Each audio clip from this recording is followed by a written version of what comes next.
Libo-libong agrarian reform beneficiaries sa Quezon Province ang nakatanggap ng e-title at certificates of condonation and release of mortgage o COCROM, kung saan mismong si Pangulong Ferdinand R. Marcos Jr. ang nanguna sa pamamahagi ng mga ito. Nagbabalik sa Balitang Pambansa si Bernard Ferrer ng PTV Manila. Makakahinga na si Emma sa mga bayarin sa kanyang taniman ng niyog sa bayan ng Makalalon. Isa kasi siya sa mahigit 4,000 agrarian reform beneficiaries na nabigyan ng e-title at certificate of condonation sa Quezon Province. Kwento niya, naapektuhan siya ng nagdaang bagyo kaya malaking tulong dahil ang ipinambabayad niya noon sa kanyang taniman ay magagamit niya na sa iba pang pangangailangan.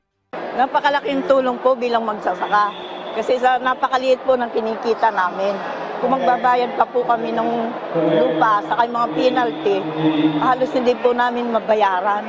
Ito ang kauna-unahang pamamahagi ng Certificates of Condonation and Release of Mortgage o COCROM sa Calabarzon. Kabuang 11,497 certificates ay pinamahagi sa agrarian reform beneficiaries upang mapabuti ang agricultural productivity sa reyon, habang mahigit 441 milyong piso ang nakondone.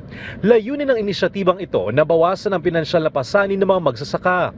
Kasama rin dito ang 15 e-title sa ilalim ng proyektong split. Kahit sa gitna ng unos, patuloy kayong bumabangon upang makapagbigay ng pagkain sa bawat tahanan. Hindi namin matatawaran ang pagsisikap at sakripisyo ninyo sa araw-araw. Kaya't ang hangad namin ay mabigyan kayo ng ginhawa na buhay. Ang pamamahagi ng COCROM ay katuparan ng pangako ni Pangulong Marcos Jr. para sa isang komprehensibong agrarian reform. Alinsunod na rin ito sa RA 11953 o New Emancipation Act na inaasang magdadala ng malaking pinansyal na ginhawa, magbibigay ng inspirasyon sa mga magsasaka at magpapalakas sa food security.